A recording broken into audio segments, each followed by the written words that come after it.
Saudara, Anda menyaksikan Kompas Bisnis bersama saya Putri Oktaviani. Informasi pertama di Kompas Bisnis, Saudara, masih menyambung isu 2 pekan yang terus kami kawal, yaitu pelemahan daya beli. Asosiasi Pengusaha Retail Indonesia, APRindo, merekam penurunan daya beli sangat berpengaruh terhadap penjualan retail, terutama di wilayah-wilayah berbasis manufaktur. Penurunan daya beli juga karena ada peralihan profesi masyarakat dari semula pekerja tetap kini menjadi pekerja tidak pasti alias sektor informal.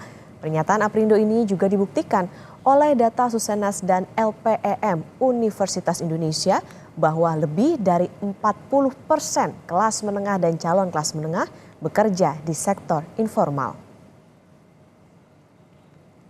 Yang sektor industri manufaktur itu ada di Jawa konsentrasinya, apalagi kita bicara di Jabodetabek.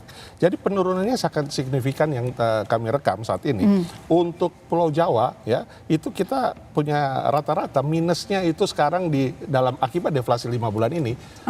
Same store growth-nya itu kita dapatkan data minus 3 sampai 4%. Karena memang pusat industri ada di sana.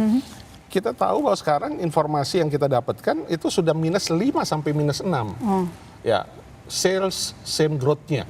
Nah, apa artinya? Artinya berarti ada pengurangan basket size yang merupakan productivity daripada sektor retail yang bermula diawali dengan daya beli yang menurun ya.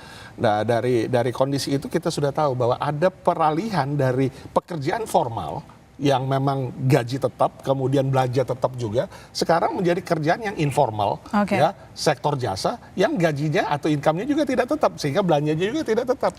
Itu yang mengurangi produktivitas di retail dan berdampak kepada manufaktur. Pernyataan APRindo yang bilang bahwa penjualan retail tergerus deflasi juga dikuatkan oleh kondisi di lapangan, Saudara. Pedagang lagi pusing-pusingnya memutar otak untuk mensiasati penurunan daya beli masyarakat. Perilaku pembeli kini berubah. Dari yang semula langsung beli, kini tanya harga dan mencari yang lebih murah. Berikut laporan jurnalis Kompas TV Renata Panggalo dan juru kamera Febri James. Kalau sama ayam, kalau paha 20, kalau daging 20. Kalau pakai telur, ini 10.000. Pakai murah ya.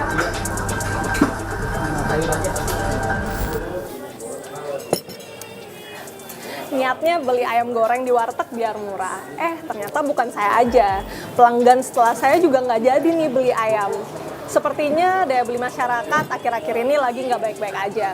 Ini juga ditandai dengan deflasi yang sudah terjadi 5 bulan berturut-turut. Kalau kondisinya gini terus, gimana ya dampaknya ke omset penjual? Benarkah ada perubahan pola perilaku konsumen yang jadi mikir 2 kali sebelum membeli barang? Salmiati, seorang pedagang makanan di Palmerah, Jakarta Barat mengaku omsetnya turun dalam 3 bulan terakhir. Semula, Salmiati bisa mengumpulkan omset hingga 8 juta per hari, namun kini turun hingga 50% jadi 4 juta rupiah saja per hari. Salmiati bilang saat akan makan, kini pembeli mayoritas memilih menu yang lebih murah, seperti paket makanan dengan rentang harga Rp10.000 hingga Rp12.000. Iya, kadang-kadang mereka tuh paling beli nasi rames, nasi paket gitu 10.000 gitu. Kebanyakannya gitu anak-anak, ibu beli paket 10.000. Kita kan itu aja seikhlas kita ya mau dikasih apa gitu. Kadang-kadang kalau dapet orderan tuh ibu minta paket 12.000 atau bungkus gitu berapa puluh bungkus gitu. Kalau dulu mah 35 nasi ayam dibayar, sop iga berapa dibayar. Sekarang kayaknya menurun banget.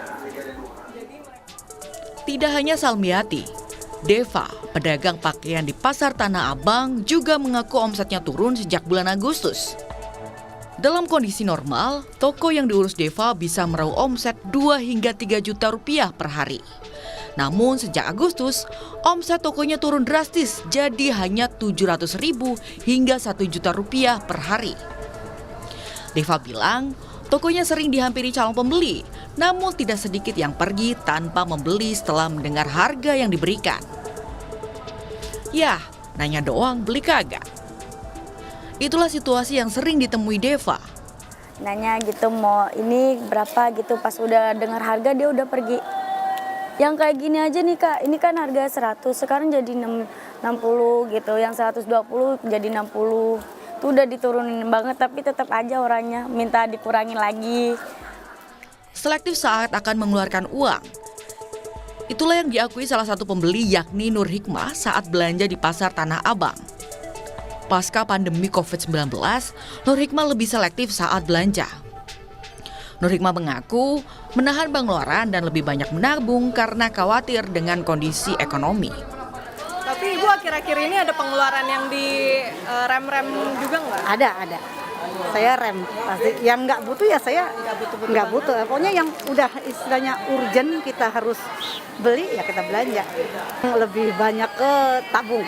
Lebih banyak Ya, ditabung. lebih banyak tabung karena kan ya mendengar isu-isu itulah gitu kan. Jadi nanti kan kita buat kedepannya akan gimana gitu kan kita nggak tahu gitu. Saudara, ternyata benar. Para pedagang sedang mengeluhkan omset mereka yang menurun, khususnya di bulan Agustus dan September kemarin. Pedagang juga bilang ternyata pola perilaku konsumsi dari masyarakat ini juga bergeser. Mereka cenderung memilih opsi barang yang lebih murah. Berbagai cara sudah dilakukan untuk mensiasati ini. Misalnya para pedagang menurunkan harga sampai mengurangi porsi makanan. Tapi mau sampai kapan?